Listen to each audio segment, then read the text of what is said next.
So we covered referrals and we covered employers. These two are lead getters for your business who do the core four on your behalf to get you more leads. And both of those do it without you doing anything, which is wonderful, or doing significantly less than you would be if you're doing it on your own. The next and third party here is agencies. And I bring this up because when I was really thinking through like, okay, well, what other ways could someone go get leads? It's like, well, you could hire an agency to go get you leads on your behalf. And I've actually had a lot of success with agencies, not in the way that most people think. And so I'm going to outline how I've used agencies in my career and hopefully provide some value to you. So cover a quick story, how agencies want you to think they work, hiring versus do it yourself, how I use agencies, how to pick the right agency, and then next steps. All right? Rock and roll. So quick story. So in the early days, this is my dog Chuck. Anyways, I was trying to learn how to do something more advanced in marketing. And so I learned enough to run ads for my local gym, but I still didn't feel like I knew enough to like run national ads and things like that. And so I reached out to some friends, was like, hey, do you know any agencies? And so people set me up with some agency owners and they pitched me their services. And honestly, all of them were like super expensive for me at the time. And so I couldn't afford to risk like $5,000 a month or $7,000 a month. One guy was $10,000 a month. I was like, I just can't afford to do that. And so on my third or fourth call, a guy that I got on with was a solo guy. And I said, hey, do you think you could just show me how to do this? And he said, well, I don't sell my time. And I remember saying, this is America. I was like, everything's for sale. And I was like, what would it take to make it worth it for you? And I could tell like he had this grin that he was gonna like skin me alive on this, but he was like, it would have to be like $750 an hour. And I was like, okay, I can do that. And so I actually got this agency owner to, instead of running the ads for me, to show me how he would run my ads so that I could learn some of these more advanced. I didn't know how to do retargeting and pixels and all this stuff, and I wanted to learn. And so I said, just to be clear, I want you to look over my shoulder and show me how to do it, but I'm gonna use the mouse. And if we change something, I want to understand the decision-making process that you're using or why we're changing it and why you waited, why you didn't do it, why you did it. He's like, yeah, that's fine. He said, it's your money, man. We can do whatever you want in the hour. I was like, okay. And so every week for the next 8 weeks, I hopped on, and I recorded the calls, and I would take notes, and I would do all the homework, and every week I got better. And by week 6, I knew everything that he was doing, and I didn't need him. And I did 2 more weeks after that just to make sure. And after that, I stopped working with him because he had transferred the skill to me. And so I learned how to do ads at a more advanced level from an agency owner. And this was actually a pretty positive experience for me. And that one lesson cost me whatever 750 times 8 is. So whatever, $6,000-ish, I think, hopefully. And it was one of the highest return investments I've ever made because I've made millions using that skill that he taught me. And so what I'm gonna break down is how agencies want you to think they work and how I've used them over time, all right? So over the next few years, I started using more and more agencies because I had a good experience the first time. But each experience I did after that was actually really bad. And I was like, this is weird. And so what I realized was that they have a different way that they want you to think they work. So they are lead-getting service businesses, just to give you a definition.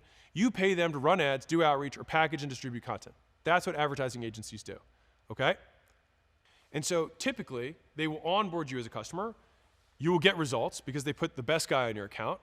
And then they will switch to a junior rep who will give you poor results. And then they pop the senior rep back in to try and like manage a little bit. And then eventually, you cancel. And I rode that ride a bunch of times. So starts off good. I learned some stuff from the onboarding, which may or may not be valuable. They assign a senior guy. I get some results. Then they transfer him to another new account. They bring a junior guy in. That guy tanks my results.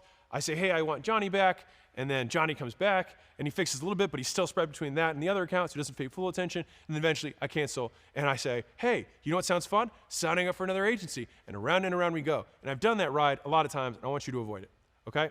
So that's how they want you to think they work. So there's different ways of doing this.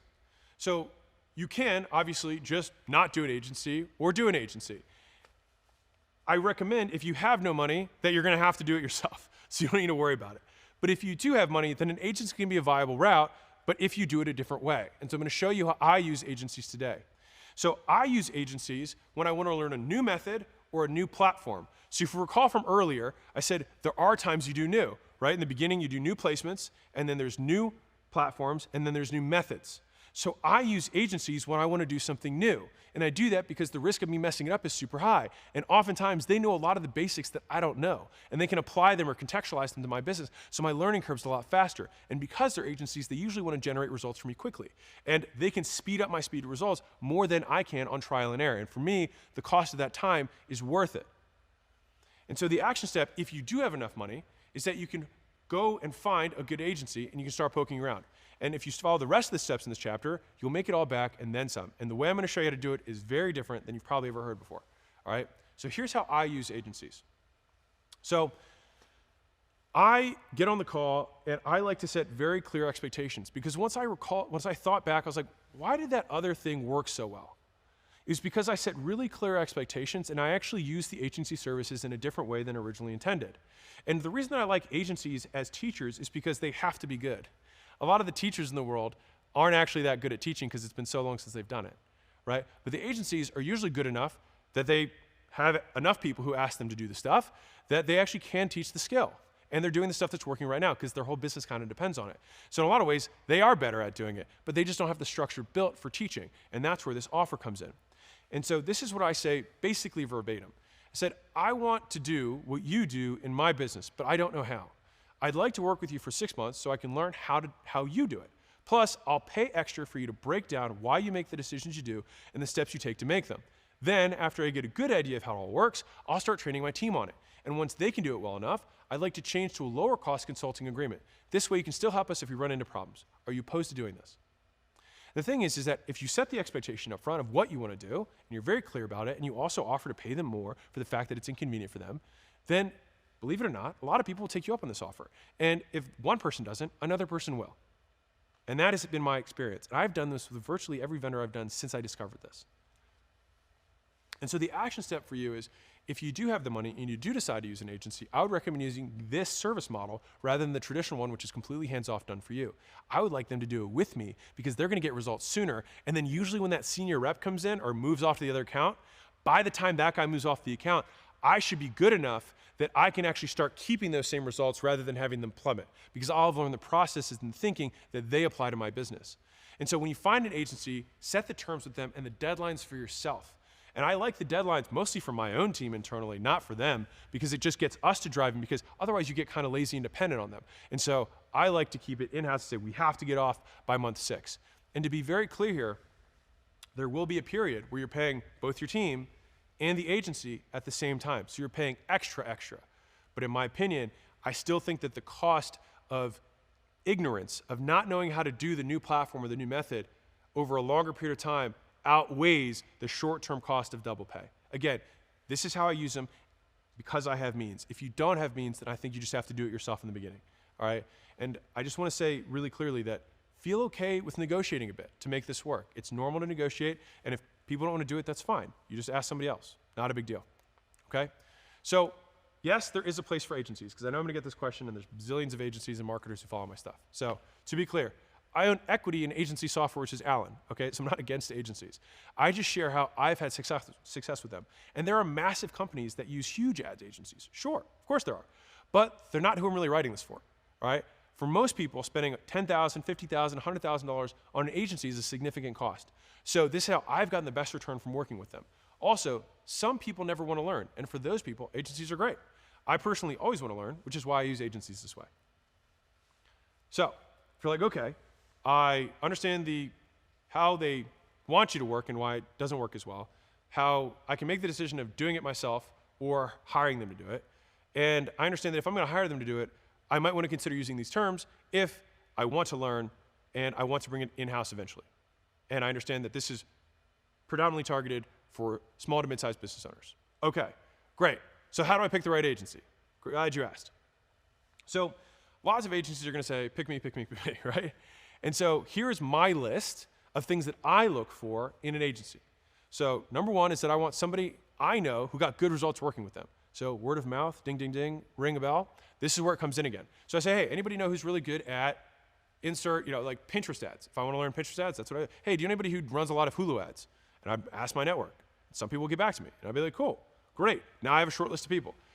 2, prominent companies got good results working with them. So I may not know the companies personally, but if I recognize them, that's a pretty good sign, right? Number 3, a waiting list. This one I like a lot, to be real with you. When demand for service exceeds the supply, they're probably pretty good. And the best agencies grow off word of mouth, just like the best everythings. A lot of times, a really good agency, a really good high service business, like a high touch business model, usually the constraint for them is operational scale. And so for them, if you see lots of these ads that are running from like little dudes, they're usually not very good. And I don't say that to insult or poke, I'm just saying my experience with this, all right? Take it for what it will. Number 4, a clear sales process that makes a point to set realistic expectations. So I love it when I say, hey, so we could expect this, and they're like, no. This is what it looks like realistic. We hope we can get that, but this is what we feel confident committing to. I love it when someone just sets clear expectations and then meets them. It's great. Same thing that all the 6 checklists that we said in terms of getting referrals, if they use those things on you, they have a clear onboarding process, they have clear qualifications for what types of customers they sell to, they set a dream outcome that seems reasonable for me, they get results quickly, they communicate well, they tell me what they want me to ultimately get into in terms of buying next. Like, these are all signs that they have a legit business owner who's running this. They run a tight ship. And agencies are very big operation machines. And so you need good operators. If you have bad operators in the beginning, you're gonna have bad operators on the end, all right? Number 5, no short-term hacks. This is a big one, all right? They keep the talk on long-term strategy, and they also give clear timelines for setup, scaling, and results. What I mean by that is there are some agencies who are obsessed with pure algorithm things. So I'll give you an example in like the content distribution space. If someone is obsessed with hitting viral content, then they're not gonna be looking after my brand. And so if they're like, man, we can get you all these viral videos, et cetera, I'm not optimizing for viral videos. I'm optimizing for strongest brand. And so you wanna make sure that what they are set up for is what you ultimately want. Now, if you just want a brand that doesn't really exist but just get lots of eyeballs, then that might be a good fit for you. But again, making sure that you're very clear that what they say they do and what you really want are actually aligned. Number 6 is they tell me exactly what they need from me, when they need it, and how they're going to use it. All right, again, a lot of this is clear expectations and clear communication. But if these are gonna be integrated as part of your business, you want that. Number 7, they suggest, this is key, they suggest a regular schedule of meetings and offer several ways to update me on their progress. If I get no communication from them, how do I know they're doing anything? Now, they might be, but if they're not communicating it with me, then how am I gonna know? If they suggest a meeting cadence rather than 0, oh yeah, most of our customers don't wanna talk to us. It's like, that's not true. Of course we wanna talk to you. We wanna know what's going on. If you're in charge of marketing for a component of my business, of course I wanna know what's going on. I wanna meet just like I would if you were inside of my business. Number 8, they give updates in simple terms and have clear ways to track so I know the cost compared to the results. That's it. This is our invoice. This is what we achieved this month. This is how many impressions we got. This is how many likes and engagement, et cetera. I wanna see clear metrics. That's all I'm asking for, all right? Number 9, I think, they make a good offer. So they follow the exact same offer framework from $100 million offers. So dream outcome is what they promise what I want. Perceived likelihood of achievement, how many other people like me have they gotten what I want? Time delay, how long is it gonna take? Effort and sacrifice, what do they require me to do when working with them? What will I have to give up? Can I stick with that for a long enough period of time to see the results? Right? These are all the questions you have to ask. Because like, there are some people who might say, I need you to do all this stuff. And if they make that demand and you can't meet it, then you should not work with them.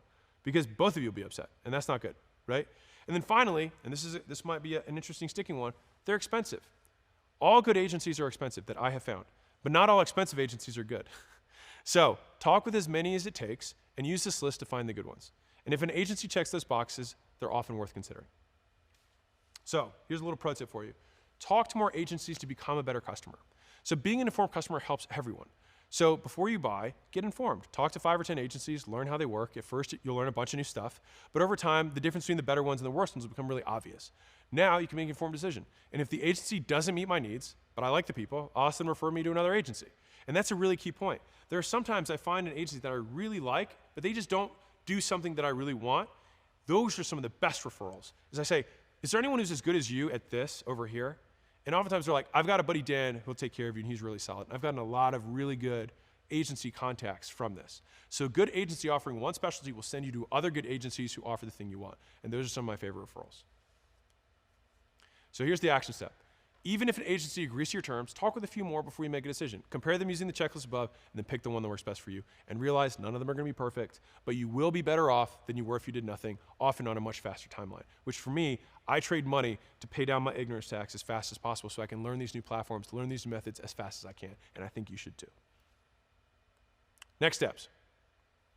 1, decide if an agency makes sense for you right now. 2, talk to a lot of agencies to get a feel for the market. Don't be cheap. 3, use the agreement framework that I outlined. 4, set a clear deadline to force you and your team to learn the skills. 5, use both teams until your team beats their team regularly.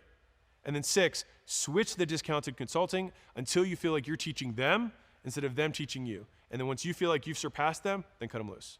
And then that is how I use agencies. And that's how agencies have gotten me leads and allowed me to get into new platforms, new media types, new methods faster than I otherwise would. And that's how I got more leads with them.